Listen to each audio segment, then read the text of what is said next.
Good evening, ladies and gentlemen. I have been asked to announce that anyone who interrupts my speech will be sent to the kosher table to partake of some of the kosher food. And for some of my Christian brothers and sisters who are here tonight who are not sure what kosher is, twice the price, half the taste.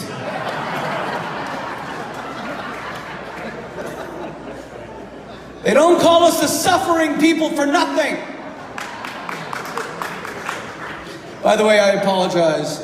Whoever the caterer is, please don't sue me. Ilan Omar's photographer is already sued. Please don't sue me. I come in peace. I come in peace.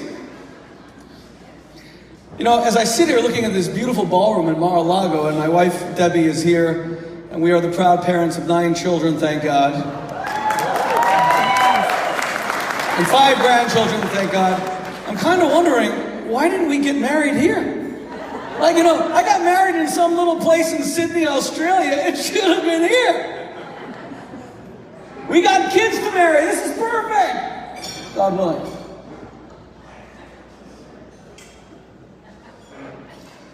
My friends, 76 years ago, this past April 19th, this past Passover, a 23-year-old man who remains mysterious to us as a historical figure, we know almost nothing about him, addressed 700 20-somethings, his fighters, in an underground bunker in Warsaw, Poland.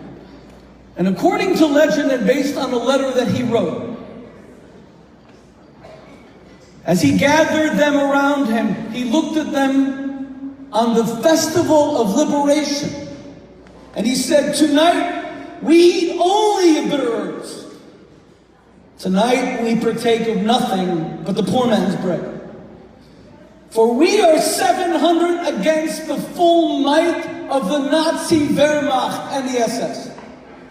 When Moses told the Jewish people, our forebears, he said, thousands of years ago, as recorded in the book of Deuteronomy, that I place before you a choice tonight, the choice between life and the choice between death. This man said, I can place no such choice. The choice I place before you tonight is between death and death. For all of you hearing me tonight will surely be dead within days, at most weeks. We will die, but we still have a choice. Let us choose between death and death. Let us choose between the death where we are victims and the death where we are fighters. Let us take the monsters with us. Let us kill as many of these SS beasts as we humanly can. And in so doing, we will find freedom in our deaths. The man who spoke, Mordechai Adelevich, rank commander, field of battle, the Warsaw Ghetto Uprising. It lasted 3 weeks. They killed only tens of SS, but he fathered the modern Jewish resistance movement of never again. That we will never be killed again. We will never be slaughtered again. We will never be pushed to our annihilation again. Khomeini in Tehran may threaten as much as possible, but he's got the USS Abraham Lincoln Strike Force sitting at his doorstep right now. He's got American firepower staring him down his throat. Because this country loves Israel.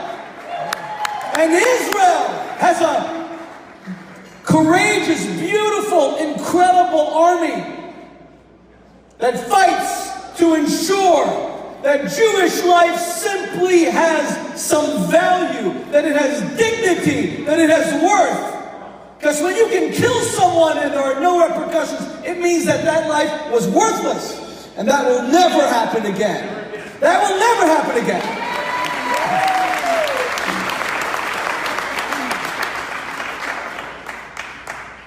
When my son, who was an NYU undergraduate, told me, summa cum laude historian, that he was leaving the BDS battles at NYU. There were 6,000 Jewish undergraduates at NYU.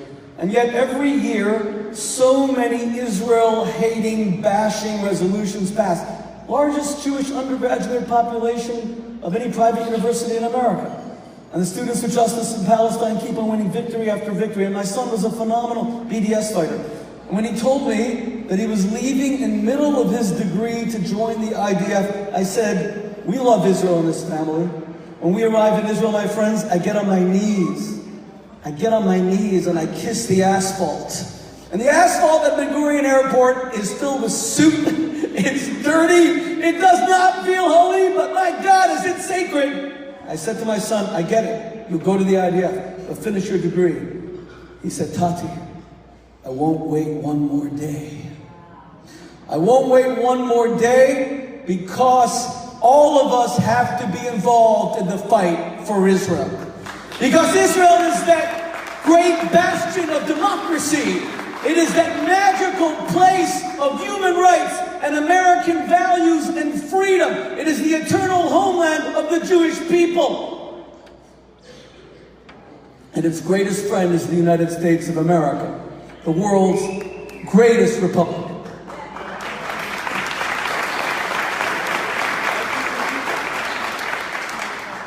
I took my children the past 2 summers all across the killing fields of Europe for a book that I'm writing on the Holocaust called, it has a bit of an offensive name. It's called Holocaust Holiday.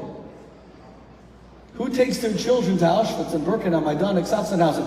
Holocaust Holiday, one family's descent into genocide memory hell. And my 8-year-old daughter, our youngest, Chefziba, which comes from the book of Isaiah, it means my delight is in her. She was born the day before the 4th of July. She was born on the 3rd of July. And she calls, she was so good through the entire trip. Auschwitz, Birkenau, Sachsenhausen, Mauthausen, the Warsaw Ghetto, the Łódź Ghetto. And she comes to me and my wife with just one request. She says, Tati, I'm begging you. 8-year-old girl, about to turn 9. Don't make me celebrate my birthday in Auschwitz. That's what being Jewish means, having to have conversations like that with an 8-year-old child. Don't make me celebrate my birthday in Auschwitz.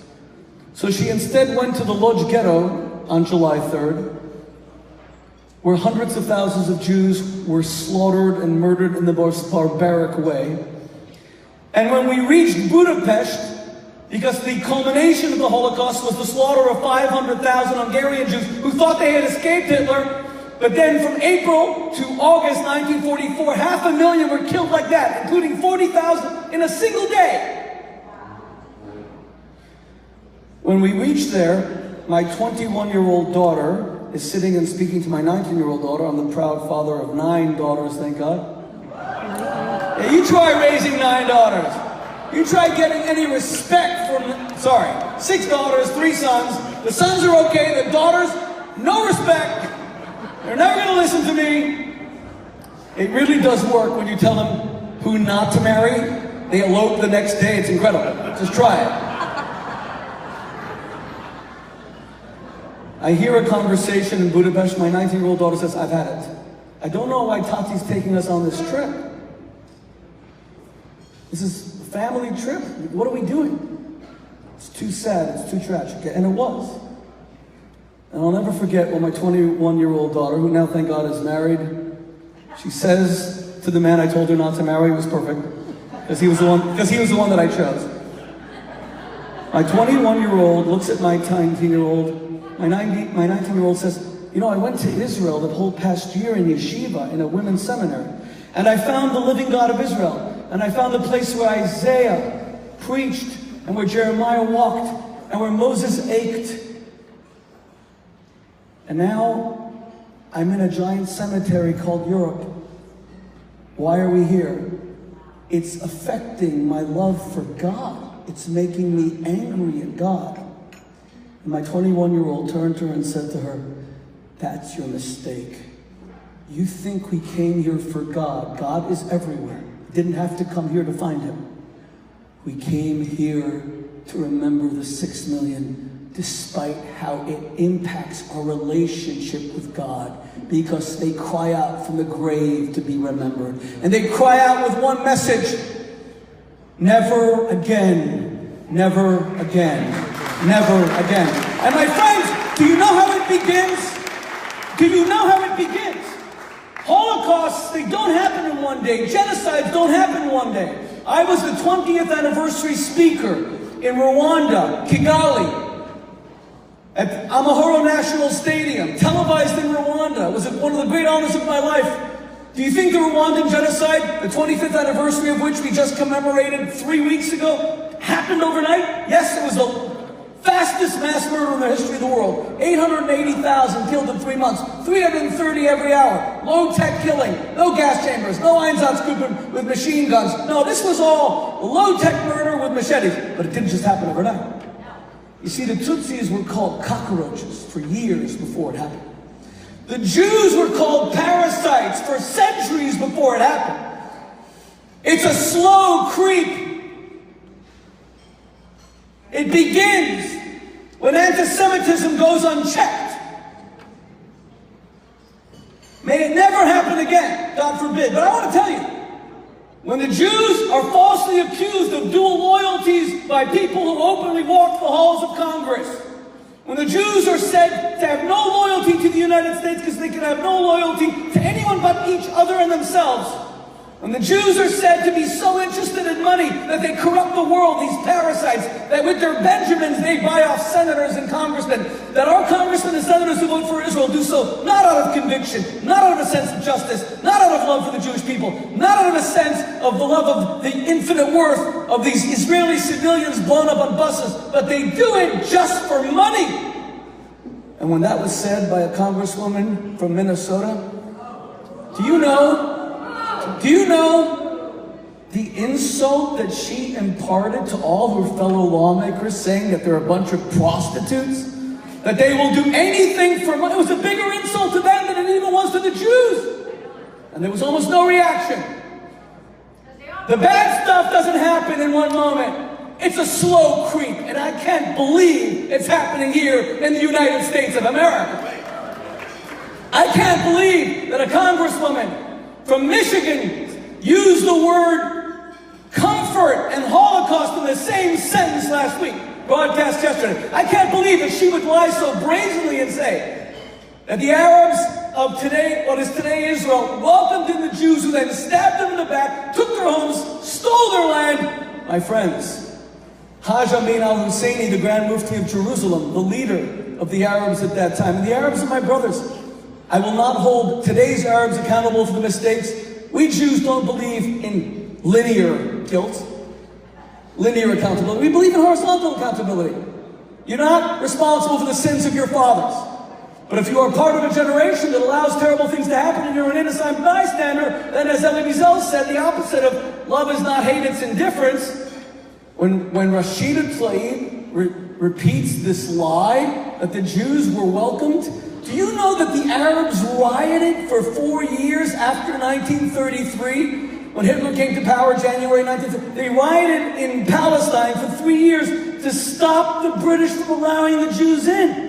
And the numbers fell so precipitously that by 1939, it had dropped from 60,000 Jews being allowed to emigrate from Hitler, from Europe into Palestine, to 10,000 by 1939 because of Arab riots, because of Arab pogroms, because Haj Amin al-Husseini was not just a lover of Hitler, who was granted sanctuary by Hitler, but he actually suggested to Hitler, why not bring your solution in Europe to the Jewish question here to the Holy Land? Kill them all here too. And then we hear this lie by an American congresswoman that they were welcomed. And my friends, if we don't respond to these lies, you know, it doesn't start with the little lie. It begins with the big lie. Because people don't believe the little lie, but they believe the big lie. That Jews are occupiers, that we're thieves, that we have no home, that we're displaced. And I'm sick of it. I'm tired of it. As a Jew, I am no better than anyone, but I'm no worse than anyone. And my life has value, as does that of all my Jewish brothers and sisters. I want to tell you, before I conclude, a little story, because this is a universal principle of the infinite value of human life. I was on a TV interview a few months back with one of America's most distinguished imams, an extremely fine man. And he and I are kind of friendly, and we're on this show, and the show begins, and it's about President Trump. And he says, President Trump is an Islamophobe. He hates Muslims. He hates Muslims, he detests Muslims, he defames Muslims. And I did not interrupt him. I waited for him to complete his statement. And then when it was my turn, and he said President Obama was very dedicated to the Muslim community, but President Trump is a disgrace, he's an Islamophobe, he hates Muslims. I waited. And then I looked at him on national TV and I said, I watched Arab children gassed to death with mustard, sarin, poison gas. I watched these beautiful babies, these Arab children, God's children. I watched them foam at the mouth as Bashar al-Assad, the butcher of Damascus, dropped poison gas on them. And I saw President Obama wag his finger. This is a red line. You cross this line, you kill innocent children with mustard gas, and we're gonna do. And you know what President Obama did? Nothing. He went, no. It's not true, he did nothing. He went straight to Vladimir Putin, and he said, I need you to verify that you're gonna destroy all the weapons of mass destruction, all this poison gas, then announced with John Kerry, it's all gone. Only to watch beautiful Arab Muslim children, God's children, gassed again in Aleppo. And this Islamophobe Donald Trump, this guy who hates Muslims, as soon as he heard that Arabs were being gassed to death, and who understands being gassed to death more than the Jews? Who understands being gassed to death more than the Jews? They killed us at 10,000 a day. We had 3 9/11s a day for 4 years. When President Trump watched those innocent Arab Muslim citizens and children gassed to death, he said, America in its righteous might will never watch it, will never allow it, and it will punish it. You will never gas people again. And I want to tell you something. When I said this to a dear friend of mine, who's a national journalist, very good guy, he really doesn't like the president, but he's a good man, he's a moral man, he doesn't like the president. He said to me, Shmuley, that's ridiculous. President Trump, it was only a pinprick. It was 59 Tomahawk missiles and it was a pinprick. I said to him, I want to tell you one story from the great Elie Wiesel, the greatest Holocaust survivor, who died July 2nd, 2016. And I'm going this weekend to Sighet, Romania for the 75th anniversary of his deportation from Romania, leading to the incredible book night, which, God bless America, this book is taught in every high school in America for Jewish and non-Jewish children. I said to Elie Wiesel, Elie, tell me one thing. Did you want Franklin Roosevelt to bomb Auschwitz, to bomb death camps when you were a teenager? He said, of course. I said, but you would have died. If Roosevelt bombed the camps, you would have died. And I'll never forget what he said to me. He said to me, yes, Shmuley, I would have died. But I would have died knowing there is justice in the world. That the evil get their recompense. My friends, we have to identify evil, fight evil, and defeat evil. And that's what Israel is, arrayed against Hezbollah to the north, and Hamas to the west, and Iran to the east. And that's what America is. America, the great bastion of democracy. America, the great light of liberty. America, the great bastion of human rights. Israel and America, now and forever. And all the heroes who made it possible. And I do want to give publicly a great statement of love and true warmth from the heart to my extremely dear friend, mentor, and teacher, Dennis Prager, who has been a moral voice for America for 35 years. Dennis took Jewish values and he globalized it and universalized it, and he built bridges between our Christian brothers and sisters and the Jewish community, and we see the fruit of that and that phenomenal alliance. Dennis, just know how people like me, who look up to people like you, how grateful we are for the moral courage you've shown throughout your career and your life, and the love and friendship. When people heard that I was being sued by Ilan Omar, her photographer, was suing me, the first thing Dennis did was put me on his show, ask people to help us with a legal defense fund, make sure we defeat her, and I'll never forget how much he cared. My friends, God bless America, God bless Israel, God bless the city of Jerusalem. May we all